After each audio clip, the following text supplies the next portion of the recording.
Popularitas Bukit Lembayung membawa angin perubahan ke Desa Wonosari. Pemerintah kabupaten mulai melirik potensi wisata budaya. Proposal pembangunan pusat edukasi warisan leluhur disusun, lengkap dengan museum kecil, jalur peziarahan, dan kafe kopi khas desa. Sebagian warga menyambut gembira. Mereka melihat peluang baru, pekerjaan, pemasukan, kemajuan. Namun Raka terdiam lama. Di beranda rumahnya, ia duduk bersama Nara, memandangi bukit yang perlahan mulai dipasangi patok-patok kecil oleh tim survei. Aku tak pernah melarang perubahan, ucap Raka lirih. Tapi yang kutakutkan, jiwa tanah ini akan tertutup ke tembok dan lampu sorot. Nara menggenggam tangan kakeknya. Ia mengerti. Dan diam-diam, ia tahu ini saatnya ia berdiri di depan, seperti dulu Raka berdiri untuk Sekar. Nara mengumpulkan pemuda desa, termasuk beberapa petani muda, guru honorer, dan penenun lokal. Ia mengusulkan pendekatan baru. Kalau mereka ingin mengenal Bukit Lembayung, biarkan kita yang bercerita. Kita bentuk tur budaya yang tak hanya menjual pemandangan, tapi menyampaikan ruh tempat ini. Mereka sepakat membentuk komunitas penjaga janji, sebuah kelompok kecil yang memandu tamu dengan cerita, lagu-lagu rakyat, dan ritual kecil penghormatan pada arwah. Ratri, yang saat itu kembali ke desa sebagai peneliti tetap, ikut mendampingi dengan bijak. Ia membantu menyusun naskah pertunjukan cerita, membuat pameran foto, dan melatih anak-anak desa mementaskan kisah Sekar dan Bayu dalam bentuk drama panggung sederhana. Pemerintah awalnya ragu. Kalian menolak pembangunan fisik. Raka menjawab, kami hanya meminta, jangan tanam beton di atas akar. Bangunlah di pinggir, bukan di jantungnya. Pejabat itu diam. Lalu melihat ke bukit, ke lentera-lentera yang masih menyala setiap purnama, dan kepada warga yang duduk diam dalam sunyi, seolah berbicara dengan sesuatu yang tak terlihat. Akhirnya, mereka setuju. Museum dibangun di luar pagar bambu. Jalur wisata mengikuti jalan setapak yang selama ini dilalui warga. Dan kafe? Hanya lapak kayu yang menyajikan kopi jahe dan tape singkong. Raka tersenyum melihat semua itu. Ia tahu, perjalanannya mendekati ujung. Tapi yang paling melegakan adalah ini, janji telah diwariskan, dan dijaga bukan oleh rasa takut, tapi oleh cinta dan kesadaran. Suatu malam purnama, ia naik perlahan ke Bukit Lembayung. Duduk di antara nisan Sekar dan Bayu, ia menutup mata. Dari balik kabut, suara lembut menyapanya. Raka, kau tak sendiri lagi. Dan malam itu, untuk pertama kalinya dalam hidupnya, Raka menangis, bukan karena kehilangan, tapi karena janji yang kini hidup dalam banyak hati. Setelah pembangunan museum selesai, Desa Wonosari makin sering didatangi tamu, baik dari kota maupun mancanegara. Tur budaya berjalan dengan baik, dan nama Bukit Lembayung mulai muncul di artikel daring, podcast, bahkan acara dokumenter televisi. Namun, di balik semua itu, Nara mulai merasa ada yang bergeser. Satu sore, saat mendampingi sekelompok turis muda dari ibu kota, ia mendengar bisik-bisik. Bagus ya, auranya mistis. Tapi, katanya hantu di sini udah jinak, ya? Iya, kayaknya udah dijadikan properti budaya deh. Kalimat itu menusuk. Nara tak marah, tapi ia gelisah. Malam itu, ia naik ke bukit sendirian, membawa lentera dan buku catatannya. Di bawah pohon Kamboja tua, ia duduk, membuka halaman kosong, lalu menulis. Apakah warisan bisa menjadi tontonan? Apakah janji bisa dikomersialkan tanpa kehilangan sakralnya?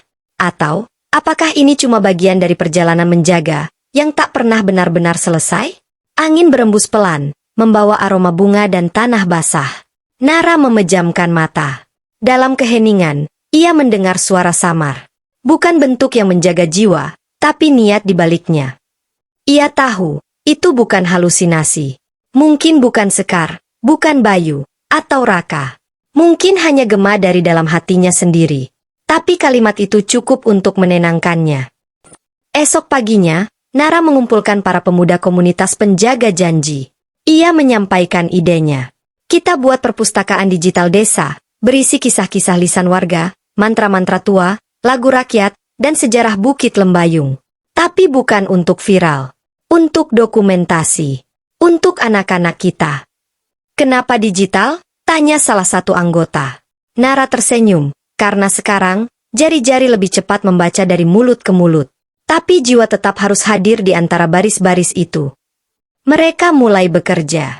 Membuat podcast lokal, e-book gratis, dan film pendek sederhana berjudul Cahaya yang Dijaga.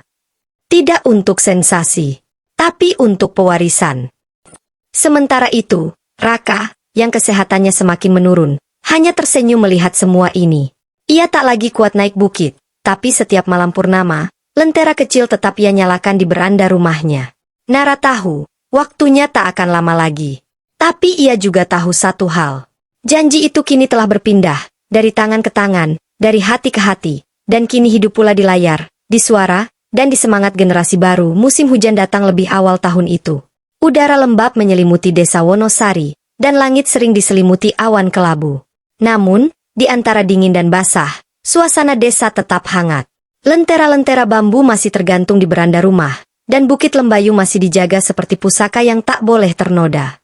Raka kini lebih banyak terbaring di dalam rumah. Tubuhnya menua cepat, tapi pikirannya tetap tajam. Ia tak lagi kuat mencangkul atau berjalan jauh, namun setiap purnama, ia meminta Nara membuka jendela menghadap ke bukit. Biar cahaya bulan jadi teman tidurku, katanya pelan. Pada malam purnama ke-91 sejak peristiwa Sekar, Raka memanggil Nara ke samping ranjangnya. Tangannya gemetar, tapi matanya bersinar tenang. Ia mengeluarkan sebuah kantong kain kecil yang sudah kusam dan mengikatnya dengan benang merah. Ini kalung Sekar, bisiknya. Dulu ia menitipkannya padaku, saat aku berjanji menjaga janji mereka. Nara menatap kalung itu, sebuah liontin kayu sederhana, dengan ukiran bulan sabit dan bunga Kamboja. Sekarang, giliranmu. Bukan hanya menjaga bukit, tapi menjaga cerita. Menjaga hati. Menjaga makna. Air mata menggenang di mata Nara. Ia menggenggam tangan kakeknya erat. Aku akan jaga, kek. Sampai kapanpun. Beberapa hari kemudian, Raka meninggal dunia, tepat saat hujan pertama turun dengan derasnya. Desa Wonosari berduka. Tapi tidak dengan tangisan histeris, melainkan dengan diam yang dalam dan hormat. Ia dimakamkan di sisi Sekar dan Bayu, di atas bukit lembayung, di bawah pohon Kamboja yang dulu ia tanam sendiri. Warga berkumpul membawa lentera, bunga, dan benih padi. Nara berdiri di depan mereka, membawa kalung liontin dan mengenakan selendang tua milik kakeknya. Ia membaca sepenggal kalimat yang pernah ditulis Raka. Janji tak mati bersama jasad. Ia hidup bersama mereka yang memilih setia. Malam itu, lentera di bukit dinyalakan lebih banyak dari biasanya. Cahaya kecil-kecil itu membentuk lingkaran di sekeliling makam, seperti pelindung. Dan dari kejauhan, saat kabut turun pelan, beberapa warga bersumpah melihat 3 sosok berdiri bersebelahan. Seorang wanita berambut panjang, seorang pemuda berselendang, dan seorang tua dengan topi caping bambu. Tak ada kata, tak ada suara. Hanya anggukan tenang, dan bayangan mereka menghilang dalam cahaya bulan. Nara tahu malam itu, lentera terakhir Raka padam. Tapi cahaya janji baru saja menyala.